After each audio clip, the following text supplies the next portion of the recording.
in September of 1991.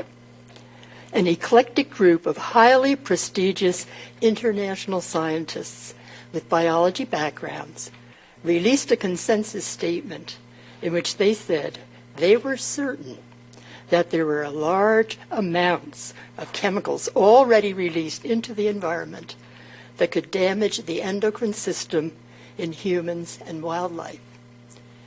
And then they went on to say they were confident that if the environmental load of these chemicals were not abated, there would be widespread disruption at the population level. And it was at that meeting where the words endocrine disruption were coined. Now, before I go any further, I want to make sure that everyone in this room knows what the endocrine system is. Also, you all know what ED is, right? Erectile dysfunction. Well, I'm going to use the term a lot throughout this talk because I'm going to say, instead of saying endocrine disruption, I will say ED often. Don't think of erectile dysfunction. But erectile dysfunction is an effect of endocrine disruption. So, okay? All right. So it is a lot more than the sex organs and the tissues that make up the reproductive organs that you see and hear about every day in the news. And it is a very exquisite communication system that uses chemicals called hormones and enzymes to control the function of practically every vital organ in the body. So let's start at the top with the brain, with pituitary and the hypothalamus that act like a thermostat. They control the levels of hormones throughout your body. They do this by reading the concentrations of the hormones in your blood as it courses through your brains. And if your hormone level is getting low, they signal the organs to produce more, or if too high, to produce less. They also shut down receptors in the target tissue where the organs do their job if there are too many hormones, and also turn on those receptors when they're needed. So a chemical does not necessarily have to get to the gonads in order to affect them. It could target the brain, this part of the brain, and have it send the wrong signals to the gonads. The hippocampus is the one I worry about the most. It is also a piece of the brain anatomy. The hippocampus is exceptionally important because it separates us from all other organisms. It is here where we get our ability to love, to parent, to feel compassion and empathy, and bond with others, to actually look into each other's eye while we are simultaneously communicating. It is here where we get the gift of being able to process information and to arrive at some conclusions about the consequences of what we are seeing, hearing, and doing. And then there is the thyroid in the neck, another organ that affects the development of the brain and determines intelligence, as well as reproductive ability and metabolism. Now, the arrow is missing for the thymus, I'm sorry, an important part of the immune system, as we heard, that protects us from viral infections and other foreign matter. And we're learning a lot more about its role in terms of endocrine disruption. And then on the top of the kidneys are the adrenal glands that, in response to stress, produce corticosteroids and neurotransmitters, and also that very first whisper of testosterone to the male embryo that he needs if he's going to reach sexual maturity. And then there's aldosterone, a hormone that plays a part in maintaining normal blood pressure. Now, extending across the upper abdomen is the pancreas, where insulin is produced, where today it is obvious to so many people suffering from diabetes and obesity that endocrine disruption is taking place. And then we hit those glands that separate men from women, which you all learned about watching the birds and the bees, and more recently on television. I'm not going to waste my time on them. So let's get back to the meeting in 1991 and review some of what the experts heard in order to understand what prompted those two provocative statements. Very early on in the meeting, they found out that the endocrine system operates at concentrations as low as parts per billion and parts per trillion, and even at 1/10 of a part per trillion in the uterus. This chilling information was reinforced when they heard about the fragile fetus by one of the most highly respected comparative endocrinologists in the world. They were presented endless evidence about the disappearance of wildlife in the Northern Hemisphere. They were informed that the thyroid glands were abnormal in almost every bird and fish that had been studied around the Great Lakes, and that many male gulls on the Great Lakes and along the Pacific coast had both male and female organs and were not parenting well. This was linked to PCBs in a dozen or so persistent pesticides found in all the affected animals. Chemicals all derived from the processing of petrochemicals using benzene and chlorine.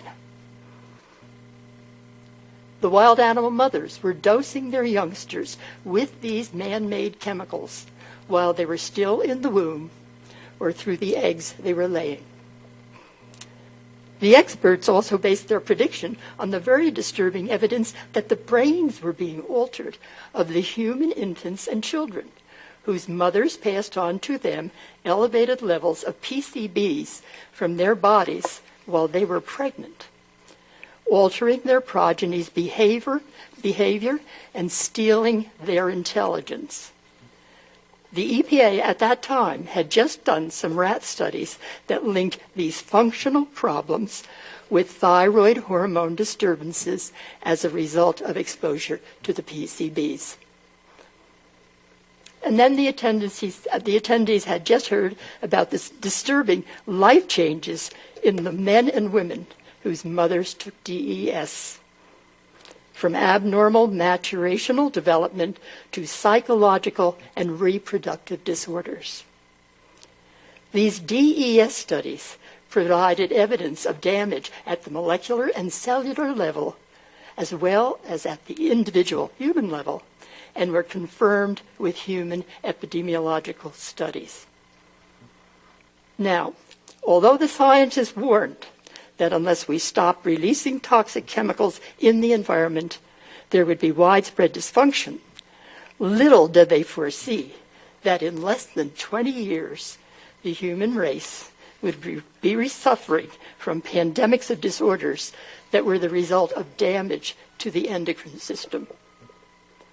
Disorders like those on this list, 1 in 100, 1 in 110 children being born today with autism, 1 in 59 boys, 27% or more basically more than a quarter of the population is obese.